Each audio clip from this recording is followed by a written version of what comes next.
1 मार्च 2026 Iran की हुकूमत ये कंफर्म कर देती है कि अयातुल्लाह अली खamenei यूएस इजराइल एयर स्ट्राइक्स में असैसिनेट हो चुके हैं نوشیدند و به ملکوت اعلی پیوستند. لیکن ان کی یہ شہادت کے پچھلے 72 گھنٹوں میں جو کچھ بھی ہوا اس نے نہ صرف امریکہ بلکہ پورے مڈل ایسٹ ریجن کو شدید تنگی کا شکار کر دیا. لیکن آیت اللہ علی خamenei کی اس اسیسینیشن کی پیچھے کی وجہ صرف یو ایس ملٹری ایسٹس کو ٹارگٹ کرنا نہیں تھا بلکہ اسرائیل اور امریکہ کے اس یقینی خوف کو لے کر تھا جو ایران ایک نیوکلیر بام تیار کر کے بدل رہا تھا. They're very close. They're 6 months away from being about 90% of having the enriched uranium for an atom bomb. That Iran must never acquire a nuclear weapon. Our objective was the If not stopped, destruction of Iran's Iran could produce a nuclear weapon in a very short time.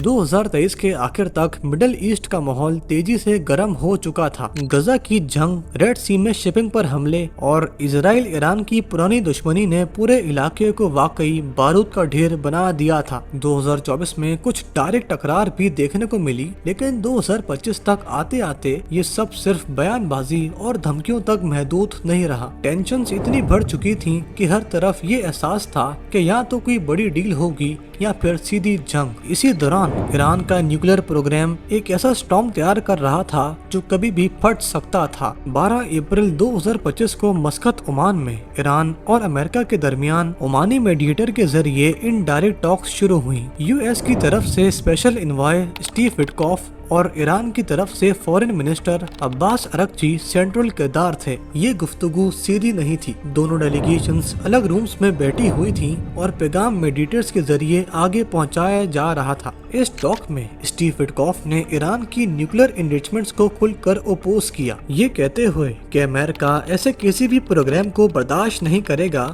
جو nuclear weapons بنانے کی راہ کھول سکتا ہے. جبکہ عباس ارغچی نے پرزور دعویٰ کیا کہ ایران کو اپنی سوورجینٹی کا پورا حق ہے اور وہ اپنی پیسفل نیوکلیر کیپیبلٹی اور انریچمنٹ سے پیچھے نہیں ہٹے گا. ان باتوں کے باوجود بھی یہ ٹاکس بنا کسی فیصلے کے ختم ہو گئی. لیکن ڈپلومیسی کی یہ رسی زیادہ دیر تک اتنی ٹینشنز کا یہ بوجھ نہ اٹھا سکی کیونکہ 13 جون 2025 کو اسرائیل نے ایران کے اندر ایران کے نیوکلیر اور ملٹری ٹارگٹس کو بری طرح نشانہ بنایا. جب اس سائبر اٹیک کی رپورٹس پبلش ہوئیں تب دنیا کو معلوم پڑا کہ اسرائیل نے ایران کے نہ صرف نیوکلیر فیسلٹی کو نشانہ بنایا بلکہ نیوکلیر سائنٹسٹ اور ٹاپ ملٹری لیڈرشپس کو بھی نشانہ بنایا. اس حملے کے جواب میں ایران نے بھی اسرائیل پر میزائل بیریج اور ایریل ریٹیلیشن کی. دنیا نے دیکھا کہ جو شیڈو وار سالوں سے پردے کے پیچھے چل رہی تھی اب وہ کھل کر سامنے آ چکی ہے. کچھ ہی دنوں میں اس تکرار کو 12 ڈے کانفلکٹ کہا جانے لگا اور 24 جون 2025 کو سیز فائر کا اعلان ہوا. مگر اس سیز فائر کے باوجود بھی مڈل ایسٹ ریجن میں ڈر اور نفرت کم نہیں ہوئی. صرف اتنا ہوا کہ دونوں طرف چند لمحوں کے لیے خاموشی چھا گئی. 2025 کے اس کلیش کا فوراً اثر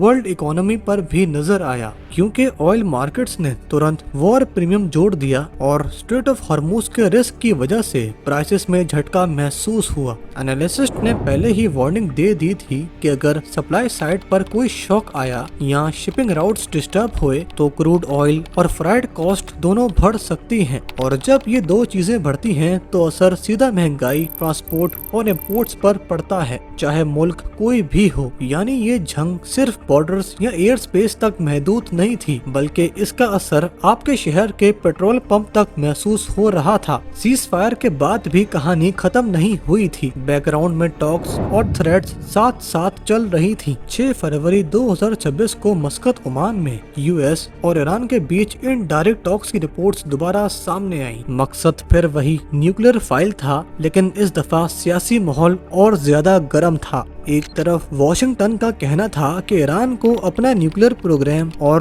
ریجنل پراکسیز کو ٹیبل پر لانا ہوگا जबकि दूसरी तरफ तेहरान का कहना था कि इस गुफ्तगू को सिर्फ न्यूक्लियर इशू तक ही महदूद रखा जाए। इस दौरान ईरान की मिडिल ईस्ट में अमेरिकन फोर्सेस की डिप्लॉयमेंट पर भी गहरी नजर थी, क्योंकि दोनों साइड्स को अंदाजा था कि अगर नेगोशिएशंस फिर फेल हुई तो अगला राउंड सिर्फ सख्त बयानात तक महदूद नहीं रहेगा। बहरहाल ईरान की पेशन गोई सही साबित हुई और वही हुआ जिसका डर था। 28 फरवरी 2026 को एक बड़ा टर्निंग पॉइंट सामने आया जब अमेरिका और इजराइल ने मिलकर ईरान पर कोऑर्डिनेटेड स्ट्राइक्स लॉन्च किए, जिन्हें ऑपरेशन एपिक फ्यूरी का नाम दे दिया गया। रिपोर्ट्स में बताया गया कि यूएस ने ईरान की missile sites, air defence systems और IRGC के कमांड सेंटर्स को बुरी तरह निशाना बनाया। कुछ कवरेजेस ने ये भी इशारा दिया कि कुछ रिजीम रिलेटेड मकामात को भी टारगेट किया गया। द वॉशिंगटन पोस्ट की रिपोर्टिंग में सेंडकॉम की प्रेसिजन स्ट्राइक्स का जिक्र आया, जबकि द गार्डियन ने इस एक्शन को एक बड़ी एस्केलेशन और वाइडनिंग वॉर की शुरुआत के तौर पर फ्रेम किया। ये जंग की खबर रीजन को और ज्यादा अनस्टेबल कर गई और यहाँ से रिटेलिएशन का सिलसिला शुरू हो गया। हर जवाब अगले हमले का बहाना बन रहा था। 28 फरवरी और 1 मार्च 2026 के आसपास रिपोर्टिंग्स के मुताबिक ईरान ने इजराइल की तरफ मिसाइल्स और ड्रोन्स लॉन्च किए और गल्फ में भी यूएस बेसिस को टारगेट करने की पूरी कोशिश की, जहां यूएस फोर्सेस मौजूद थीं, जैसे Bahrain, Qatar, United Arab Emirates और कुवैत में।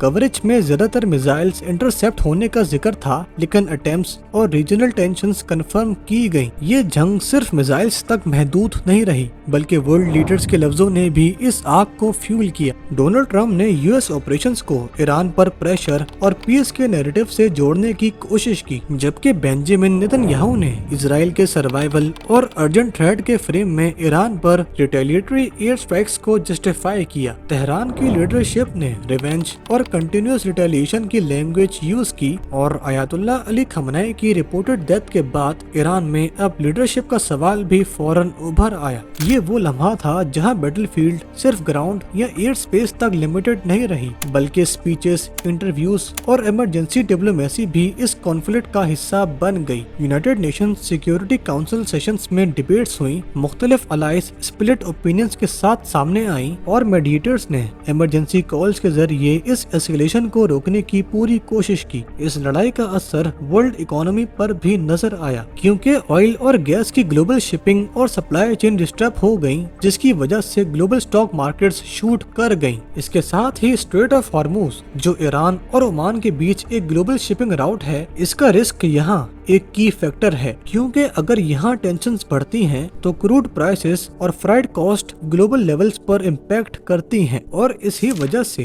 2026 की रिपोर्ट्स में प्राइस सर्च और टेंशन्स ड्राइव क्रूड हायर जैसी हेडलाइंस आम थीं। इसके साथ ही इन्वेस्टर्स कॉन्फिडेंस पर प्रेशर पड़ा और एक आम कंज्यूमर तक ने ये महसूस किया कि ये कॉन्फ्लिक्ट सिर्फ जियोपॉलिटिक्स नहीं, बल्कि दुनिया भर की इकोनॉमी को भी हिट कर रहा है। अब सवाल ये है कि आगे क्या होगा। वेरीफाइड रिपोर्टिंग के मुताबिक अमेरिका और इजराइल दोनों डिटरेंस की ज़बान इस्तेमाल कर रहे हैं और इन यूएस एयर स्ट्राइक्स का फोकस ईरान की मिसाइल साइट्स, एयर डिफेंसेस और कमांड नेटवर्क्स को तबाह करने पर है, ताकि ईरान की फ्यूचर कैपेबिलिटी को लिमिटेड किया जा सके। लेकिन ये रिस्पॉन्स सिर्फ डायरेक्ट मिलिट्री एक्शन तक महदूद नहीं है, क्योंकि Iran historically asymmetric strategy use करता आया है। प्रॉक्सी प्रेशर, साइबर एक्टिविटी और रीजनल डिसरप्शन के मिक्सेस के साथ दुनिया अब दो रियलिटीज को एक साथ देख रही है, बैटलफील्ड की हीट और क्लोज डोर डिप्लोमेसी की पॉसिबिलिटीज। अगर ये डिप्लोमेटिक रोशनी बुझ गई तो मिडिल ईस्ट का कॉन्फ्लिक्ट ग्लोबल इकोनॉमी,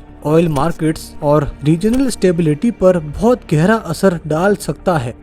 दोस्तों, आपको मिडिल ईस्ट के फ्यूचर के बारे में क्या लगता है? आप मुझे कमेंट्स में जरूर बता सकते हैं। अगर आप अरामको के ऑयल एम्पायर के बारे में जानना चाहते हैं तो आप इस वीडियो पर क्लिक कर सकते हैं। अगर आपको ये वीडियो इन्फॉर्मेटिव लगी हो तो आप इस वीडियो को लाइक कर सकते हैं और चैनल को सब्सक्राइब कर सकते हैं।